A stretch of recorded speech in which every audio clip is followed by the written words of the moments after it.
Bonjour, je suis Sébastien, responsable restauration chez Azureva Vacances. Aujourd'hui, je vous présente Lila. Bonjour Lila. Bonjour, bienvenue chez moi. Aujourd'hui, on va vous préparer 2 recettes exclusives qui vont être à reproduire chez vous et aussi à déguster dans les différents lieux de vacances. Alors, on va être sur un gâteau choco-cacahuète avec du chocolat, de la cacahuète et du caramel au beurre salé. On a adapté les recettes pour tous et comme ça, on va pouvoir tous les refaire. Allez, on va commencer à faire la recette. Alors, on va s'attaquer au brownie. Donc, pour commencer, on va verser le chocolat dans le moule, dans le saladier. On va faire chauffer notre matière grasse. Pendant que ça chauffe, Sébastien, tu vas nous mélanger le sucre et les œufs. Hop, et les œufs. On va les blanchir. Pourquoi tu blanchis tes œufs? Pour les rendre un peu plus mousseux, déjà, pour incorporer le sucre pour qu'ils fondent dans les œufs, ça va rendre la recette un petit peu plus légère. On va y avoir un brownie un petit peu plus aéré. On va ajouter la levure avec la farine. Et après, je te verserai la farine. On va tout incorporer en une fois. Et là, l'important, c'est de ne pas faire de grumeaux. On est pas mal. Voilà. Il faut que ça soit bien lisse et homogène. Il ne faut pas arrêter de battre tant que c'est pas homogène. Donc moi, je fais chauffer ma matière grasse pour la verser sur les petites pépites de chocolat pour que ça fonde directement et qu'on ne s'ennuie pas à faire fondre le chocolat en amont. Et une fois que ça sera fait, on pourra mélanger les 2 appareils. Ça va éviter que le chocolat il brûle et qu'il devienne trop amer. Donc vous avez une pâte un petit peu liquide, hein, c'est normal. Voilà, on est bien là. Parfait, ça c'est bien éclairci. On voit que c'est mousseux. On aura un brownie léger. Donc ça, c'est un brownie qu'on va pouvoir refaire pour toutes sortes d'occasions, pas que pour notre recette d'ailleurs. Non, on peut le manger en On peut le manger tout simplement comme ça. On peut l'améliorer, on peut faire un petit glaçage de chocolat, chocolat blanc, caramel. Rajouter quelques fruits secs à l'intérieur. Donc c'est vraiment une recette qui peut se prêter à beaucoup de choses et qui peut se manger à toute occasion, pour les gourmands. Allez, ma matière grasse, elle est bien chaude. On va la verser sur le chocolat. Donc on enrobe bien, il faut que ça fonde. Je te laisse faire. Merci. Voilà, donc ça fait fondre le chocolat. On va obtenir une sorte de ganache, mélange de chocolat et de matière grasse. Donc là, l'important, c'est de, encore une fois, bien mélanger pour que ça soit bien homogène, qu'on ait deux préparations le plus homogènes possible pour qu'une fois qu'on va les mélanger, tout reste homogène. C'est important pour la régularité de la recette et de la cuisson. Ça permet aussi de tempérer un petit peu le chocolat pour éviter le choc thermique dans les œufs. En fait, qui ça fait cuire nos œufs. Voilà. Allez. Allez, c'est parti. Tu vas où j'y vais? Vas-y, toi. Allez.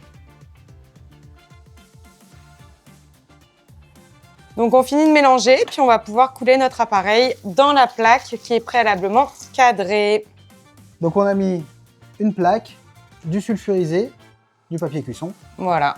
Et un cadre, tout simplement.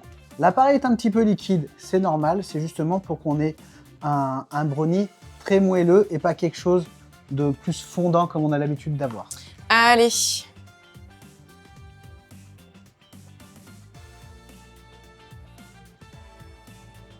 Hop. Allez, regarde, travail d'équipe. Vas-y. On étale la préparation, donc ça paraît fin, mais le brownie va gonfler à la cuisson. Et il va à peu près doubler de volume. On répartit bien notre masse. Et ça va pouvoir partir en cuisson. On va le faire cuire à 170 pendant environ 20 minutes. On va voir si c'est cuit. Alors, il a l'air pas mal. Ça te va comme ça? C'est parfait. Donc la lame ressort sèche. On est bien. Impeccable. Poupoulou, notre brownie a refroidi. On va le desserter? Non, bah non, je touche pas mon cadre. Ne touche pas. Pas toucher le cadre. Il a refroidi. Maintenant, on va faire la crème caramel qu'on va venir couler dessus. Le cadre, il va rester jusqu'à la fin. D'accord. Avant, est-ce que je mets une petite couche de... Ça, c'est une bonne idée. Ça serait pas mal. Un petit peu de beurre de cacahuète. Une petite couche de beurre de cacahuète. Allez hop. Est-ce que tu savais qu'on avait quand même des producteurs de cacahuètes en France? Non, pas du tout. On a quand même des producteurs de cacahuètes en France. Qu'est-ce que c'est bon, à ça. cause du changement climatique. C'est excellent et c'est facile à faire. Il suffit de prendre des cacahuètes et de les mixer. Et de les en mixer. fait, hein, tout simplement. On est pas mal? Hein. Allez, on est pas mal. On racle tout. Il faut tout utiliser. Pas de perte. Voilà. Et une fine couche comme on a dit. Et maintenant, on va pouvoir s'atteler À la crème caramel. à la crème caramel. Pour la crème caramel, on va prendre notre sucre et on va faire ce qu'on appelle un caramel à sec. Donc on va le faire chauffer jusqu'à ce qu'on obtienne une belle couleur caramel. Une fois que ça sera fait, on pourra déglacer avec le lait. Voilà, donc on va pouvoir démarrer notre sucre et faire un caramel. Alors, quand on fait un caramel, on ne fait que ça. On ne fait pas autre chose à côté. Hein? C'est On se concentre dessus parce que sinon, une fois que le caramel il a brûlé, c'est irrattrapable. Donc, il vaut quelque mieux. chose qu'on se dit avec Lila, c'est que voilà. Bon, des fois, ça nous arrive de faire autre chose à On côté. fait autre chose à côté. Ça nous arrive encore de faire Et de brûler. louper le caramel. Ouais. Et donc, la petite astuce qu'on a trouvée avec Lila, c'est que vraiment, quand on n'a pas le temps et qu'on a plusieurs choses à faire, c'est que bah, vous achetez du caramel liquide et vous pouvez utiliser ce caramel liquide comme base. Donc, on mélange légèrement. Alors, il y a plusieurs théories. Il y en a qui disent qu'on mélange pas, qu'on rajoute au fur et à mesure. Moi, je mélange. Dans tous les cas, on va le déglacer. Donc, même s'il y a des petits morceaux de sucre, ils vont C'est pas finir par grave, fondre ils vont avec fondre. le liquide. Ça y est, notre sucre est en train de devenir caramel. On va tirer un petit peu le caramel en couleurs qui sont un peu foncées pour que la crème caramel ait vraiment ce bon goût de caramel. Donc attention, il ne faut pas que ça devienne noir, mais on va avoir un caramel qui va être foncé. Assez brun justement pour renforcer ce goût-là. On se garde bien notre liquide à côté. Idéalement, on pourrait faire chauffer notre lait en amont pour éviter, vous allez voir, un choc thermique qui est assez important. Bon, ça peut être le spectacle, hein, mais il faut pas que les jeunes soient à côté quand on déglace. Et il faut surtout Donc, pas on mettre va- tout le liquide d'un coup. C'est ça. On Parce que appelle sinon, ça, ça va vraiment être un spectacle. décuire. Et c'est une vraie technique de cuisine, mais ça peut être assez volcanique en fait. Allez, on va commencer à déglacer parce que la chaleur va continuer et notre caramel va continuer de cuire. Donc, je déglace progressivement pour obtenir en fait un lait au caramel. Voilà, une fois que j'ai commencé à déglacer, je laisse recuire mon lait pour venir décoller un peu toutes les particules de caramel. Dès qu'il sera chaud, on pourra le verser sur notre mélange et Exactement. remettre en cuisson. Donc on est quand même sur les bases de la crème pâtissière. On va le cuire en plusieurs fois pour mélanger. On va couper la cuisson pour mélanger les œufs pour éviter justement la surcuisson des œufs et que ça fasse une omelette à la fin. Notre lait va être chaud, on va pouvoir le verser Allez, sur les œufs. Allez, je te laisse mélanger. Alors, j'ai pas besoin de tout verser. Notre lait va continuer un petit peu de chauffer et on va verser cet appareil dans la casserole. On va le faire cuire tout en continuant de mélanger. Par contre, c'est hyper important de bien mélanger parce que l'œuf va donc cuire et si on ne mélange pas, ça va accrocher au fond de la casserole. Donc, jusqu'à une première ébullition, dès qu'on a une première bulle, on va pouvoir arrêter la crème. Elle va être cuite. il ne faut pas trop la monter en température. Si ça commence vraiment à bouillir à gros bouillon, c'est qu'on est allé trop loin. Et c'est là où on va avoir des petites particules d'œuf qui vont se détacher. On appelle ça trier. Donc on peut le faire au fouet, mais on peut aussi le faire, comme tu disais, avec une cuillère. Moi, je préfère au fouet parce qu'on va se servir du fouet du début jusqu'à la fin de la recette. Donc ça y est, hein, on voit que ça épaissit. Donc, On va là, avoir... la mousse a disparu. La mousse a complètement disparu. On a vraiment le fouet qui se dessine. La cuisson va être bonne. Voilà. J'enlève directement du feu. On coupe la cuisson et on va rajouter le beurre. J'ai fait. Hop. La matière grasse et on va continuer de mélanger. Donc on a vraiment une belle couleur caramel. Alors là, on va utiliser du beurre demi-sel, mais si jamais on n'en a pas, on peut utiliser une autre matière grasse et rajouter du sel pour avoir ce petit goût en bouche. Et on rajoute quoi comme sel? Combien? Un sel fin, Un à peu sel près fin. pour la quantité, là on est quand même sur des gros volumes, on va rajouter 3 grammes de sel. 3 grammes de sel pour à peu près. 1 litre de crème pâtissière au caramel. Et donc c'est vraiment une pincée de chez pincée. Donc on mélange jusqu'à ce que notre matière grasse s'homogénéise. Et on voit qu'elle commence vraiment à être grasse parce qu'elle se détache de la casserole. Tiens, prends un peu le relais. Un Voilà. petit peu de repos. On se fait les bras quand même, hein? Voilà. On va être pas mal. Du coup, on va pouvoir couler cette préparation directement sur notre brownie On va et le mettre à refroidir. Allez, C'est parti? hop. Et on va couler. On va essayer de couler déjà un petit peu de partout, histoire de commencer à étaler la crème pâtissière. Bon, on est d'accord que si on refait cette recette à la maison, on peut partir sur des quantités un peu plus petites. Après, s'il en reste un peu dans la casserole, on peut s'en charger aussi. Hein. Tu touches pas. C'est ma recette. Tu attendras la fin. Non, c'est chaud en plus, tu verras. Allez, salé. Donc on étale bien de partout, qu'on ait une couche vraiment partout sur notre biscuit. Qu'est-ce que t'en penses? Bah, que c'est joli, on en mangerait, mais bon, j'ai pas le droit apparemment. Pas encore. On va attendre que ça soit froid. Prochaine étape, où on a fini. Non, là on va le mettre à refroidir au frigo pour pouvoir couler après une couche de mousse à la cacahuète Mmh. et avoir presque fini notre gâteau. Allez, impeccable, au frais. Alors on va attaquer la troisième étape de notre recette. Je pense celle qui est la plus compliquée de toutes. C'est de réaliser la mousse cacahuète. Elle reste simple, on l'a simplifiée, Oui. mais il y a quand même 2-3 opérations qu'il faut être attentif. Alors, on va commencer par réhydrater notre gélatine. Donc, nous, on travaille avec de la poudre, mais on peut très bien prendre des feuilles de gélatine. Autant de grammes de poudre, on pèse nos feuilles, comme ça, on est sûr d'avoir le bon grammage. Donc, juste, on met l'eau froide sur la gélatine, on mélange et on laisse de côté, ça va gonfler. Pendant ce temps, on va mettre dans notre saladier, qui va nous permettre de faire notre mousse, notre beurre de cacahuète. Tout à fait. Tiens, je te laisse faire. Sinon, je vais devoir lécher la cuillère et c'est pas terrible.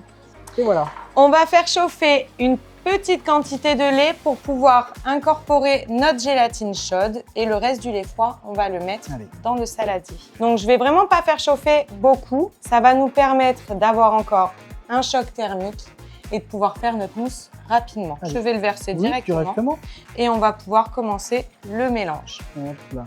Je vais ajouter mon sucre, il va fondre aussi dans mon lait. On va faire bien attention parce qu'on a très peu de liquide, beaucoup de sucre, donc ça peut risquer de caraméliser. Donc je vais mélanger. Donc moi, j'essaye de mélanger un petit peu le beurre de cacahuète et le lait. Oui, Encore une fois, plus c'est mélangé en amont, plus c'est homogène la recette. On va voir que c'est la chaleur aussi résiduelle du lait qui va nous faire légèrement fondre le beurre de cacahuète. Allez, je vais commencer à faire chauffer. J'attends quand même un petit peu que ma gélatine épaississe. Donc on appelle ça faire une masse de gélatine en fait. C'est pour ça que c'est important de peser l'eau parce que l'eau va rentrer dans la recette et si vous mettez trop d'eau en fait, ça va faire l'effet inverse et ça va liquéfier la recette au lieu de la faire fondre. Allez, je fais chauffer ça. Donc je vais vraiment mélanger parce que j'ai beaucoup de sucre proportionnellement à ma quantité de liquide. Et si on mélange pas, ça va faire un caramel et là, le caramel on l'a fait avant, on veut plus maintenant. Donc là, moi le beurre de cacahuète il est bien mélangé au lait. Notre gélatine commence à être pas mal. L'important c'est vraiment de tout faire en même temps. Moi je sens que ça va être gourmand tout ça. Ouais, ça va être gourmand. Donc du coup, on est d'accord que les techniques qu'on utilise aujourd'hui ne sont pas forcément les techniques que tu utilises toi. On a un petit peu simplifié les recettes. On a rendu la recette, on va dire, accessible, que tout le monde puisse la refaire à la maison. J'ai mon ébullition, on peut enlever la casserole. On va mettre la gélatine à l'intérieur. On va remélanger. Donc notre gélatine va vraiment fondre. Je pense qu'on est pas mal. On est pas mal. Et on peut rajouter notre préparation chaude dans notre préparation froide et mélanger le tout. Hop. Et voilà, on récupère tout, c'est important. Et on mélange aussitôt. Donc ça va bien homogénéiser notre appareil. On ne voit quasiment plus les grains de beurre de cacahuète. Ça fait pas très mousse, on est d'accord. Non, ça fait pas mousse du tout. Il manque un truc peut-être. Il manque quand même un petit peu de crème montée. Donc une mousse, on va rajouter de la crème qu'on va faire monter au batteur. J'ai un principe de recette très peu sucré pour faire ressortir vraiment le goût du produit initial. Donc là, le beurre de cacahuète. Donc on a vraiment mis peu de sucre dans notre recette pour pouvoir sentir tous les arômes de la cacahuète. Et donc là, on a vu qu'il restait quelques petits morceaux avant de beurre de cacahuète. Là, avec la température, on a tout lissé. On va pouvoir incorporer notre chantilly. Alors, on va déjà la faire monter. Donc pas une chantilly, mais une crème montée. Donc juste, là, c'est le robot qui va travailler pour nous. On va verser notre crème et on va la mettre à tourner. Hop.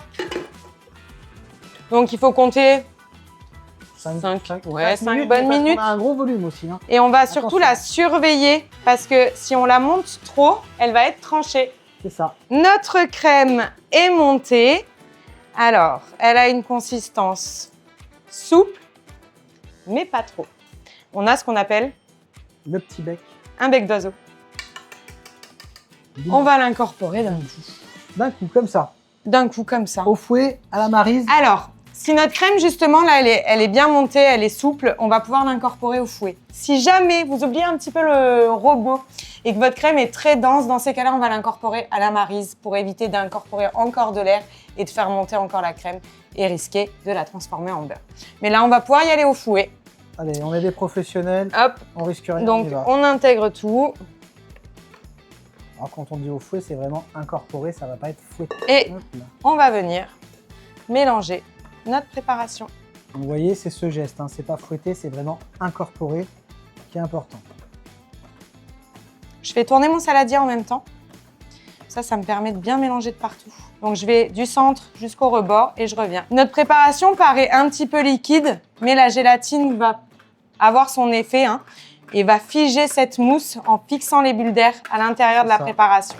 Donc là, ça y est, on a une jolie mousse qui va pouvoir être vraiment coulée sur notre base de On va gâteau. pouvoir sortir notre gâteau. Voilà. Donc, notre crème est figée, tu vois, Elle on est peut belle. la toucher, on n'a rien sur les mains et on va pouvoir couler notre mousse. Donc, on va vraiment avoir un gâteau après à la découpe qui sera très joli parce qu'on va avoir 3 couleurs de gâteau plus la petite surprise du dessus. Du coup, là, j'ai le droit ou pas trop? Non, toujours pas. Garde la surprise pour la fin. Et on vient étaler notre mousse. Pareil, il faut que les couches soient le plus homogènes possible pour que quand vous allez couper les parts, tout le monde ait la même quantité. Ce gâteau, évidemment, peut être fait en plus petite quantité. Ouais, mais pourquoi s'en priver? On peut très bien aussi le faire dans un moule, un format moule à cake. Une fois que la mousse est faite, il faut qu'on se dépêche de la couler pour pas que la gélatine prenne. Et du coup, c'est beaucoup plus facile. On va laisser refroidir notre appareil. Allez, on remet ça au froid et on va s'occuper de la dernière étape. Notre recette, elle est quasiment finie. On a voulu pousser la recette à fond et amener justement du croquant et un rappel de cacahuètes. Et donc, on va vous faire pralin Du de pralin, cacahuètes. Voilà. Donc des petits morceaux de cacahuètes caramélisées qui vont venir recouvrir notre gâteau. Pour ça, on a besoin de cacahuètes qu'on va faire torréfier. Donc torréfier leur apporter un petit peu de couleur et vous allez voir, non, nous, ça va sentir bon. On va sentir. Vous n'aurez pas forcément l'odeur. Donc on peut démarrer notre casserole. En fait, on va enlever l'excédent d'eau. Ça va amener une couleur. On va torréfier vraiment pour renforcer les saveurs de la cacahuète. Et après, justement, arriver avec notre sucre et faire un caramel par-dessus. On n'est pas loin du chouchou. Oui, ça va ressembler un petit peu au chouchou. Encore une fois, on a extrêmement simplifié la recette. Vous allez voir que ce n'est pas indispensable pour notre gâteau, mais qu'il apporte vraiment ce croquant, ce croustillant et le petit goût de cacahuète qui va bien. Ça va vraiment bien ressortir. On est sur des cacahuètes salées. Salé. Là, ça y est, elles sont torréfiées, donc Ça elles ont légèrement bruni. Du coup, on va pouvoir verser notre sucre. On peut y aller et on va faire que mélanger. Voilà, et juste mélanger. C'est que des bons ingrédients. D'ailleurs, tu savais que le terme français de cacahuète est emprunté en 1801 à l'espagnol cacahuète arachide. Mais tu sais bien des... Antérieurement, sérieux par un emprunt gratuit. Tu veux me faire croire que tu sais tout ça? Moi, je sais plein de choses. Enfin, c'est plus l'ordinateur qui sait que moi. Alors là, vous n'avez pas l'odeur, mais on a une belle cacahuète torréfiée. On sent le caramel qui commence à venir et c'est vraiment très très plaisant.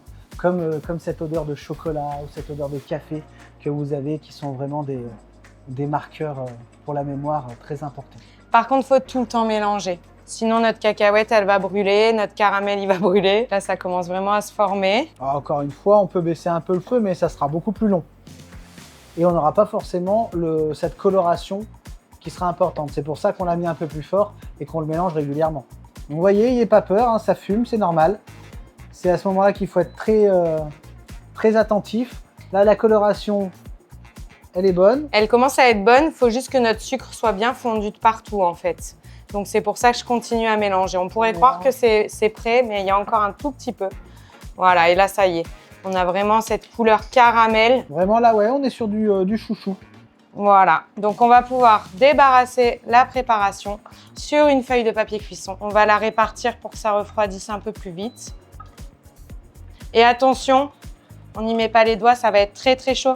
Tu veux peut-être goûter là? Non, là, je passe. Tu passes ton tour, c'est dommage. Non, le caramel, non, des mauvaises expériences avec. Donc là, on va l'étaler. Du moins, on l'étale comme on peut parce que ça Ça- se refroidit rapidement, ça colle beaucoup. On évite les gros paquets et on va laisser refroidir Ça sera juste ça plus pratique. pour avant moi. de le mixer. Notre préparation. À a refroidi. On va pouvoir la mixer. Allez. Donc, on va la casser en morceaux. Ça se casse facilement. Alors, on va pas la mixer totalement, hein, c'est Non, ça? on va y aller par pulse. Pour pas faire de la poudre, le but, c'est de garder quand même du grain. Alors, la seule recommandation, c'est qu'il faut un bon mixeur à la maison. C'est ça. Sinon, on peut toujours faire des petits éclats comme ça hein, et venir les disposer après sur le gâteau une fois découpés. C'est parti.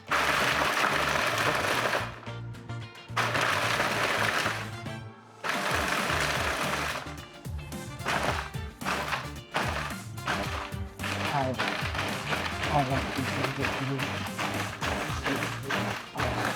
Je pense qu'on est pas mal. Allez, on est bien. Comme on a dit, on veut pas de la poudre, on veut des morceaux. On va venir Saupoudrer. répartir Mmh. notre préparation partout dessus. Le but, c'est d'avoir une petite couche. Donc on a laissé volontairement des gros morceaux, justement pour le croustillant. Et là, ça va apporter le croquant qu'on n'a pas sur notre gâteau. Vous allez dire, s'il y en a trop, on peut le manger, Non, mais il y en On a a- pas trop. pile ce qu'il nous faut. Qu'est-ce que t'en penses?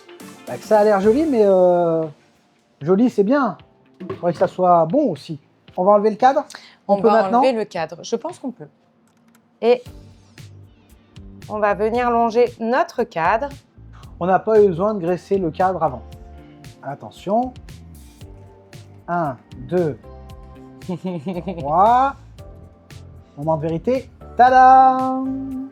Donc vous pouvez voir qu'on a bien toutes nos couches qui sont visibles. Maintenant, on va pouvoir découper le gâteau. On y va? Il n'y a que ça? T'es pressé, hein? Oui, je suis pressé. J'ai envie de goûter. La pâtisserie, tu sais, c'est pas comme la cuisine, hein, ça prend du temps. Combien on peut faire de parts? Combien on peut faire de parts? Bah, tout dépend des mangeurs qu'on va avoir, mais en Tout dépend moyenne, des moments. dans ce type de gâteau, on va pouvoir tirer une 50aine de parts. Une cinquantaine de parts, donc vous avez déjà un beau gâteau. Vous pouvez le présenter pour vos anniversaires ou le manger tout seul si vous avez vraiment faim. Donc de toute façon, pas besoin de grandes parts, sauf pour moi, évidemment. Parce que chez Azureva, tous les desserts sont à volonté. Quelle découpe! T'as vu, c'est magnifique. Oh là là, on voit que t'as l'habitude. hein. Donc ça, on est d'accord, c'est ta part. Et les 49 autres, Merci. c'est pour moi. Mais t'es pas sérieux là? Non, mais quand même, Sébastien! Mais c'est bon. En tout cas, ça a l'air vraiment excellent. J'espère que ça n'a pas que l'air. Santé? Merci. Mmh. Alors je vous confirme, pas que beau comme les bateaux. Et le Bon aussi. petit croquant. Vous en voulez? Ah, on va venir déguster chez Azureva. Nous, on peut en profiter. hein. Pour mes vacances, je fais confiance à Azureva et ses 43 destinations partout en France. On se crée de magnifiques souvenirs en famille, sans casser notre tirelire. Vivement les prochaines vacances. Azureva, partez loin. Voyagez en France.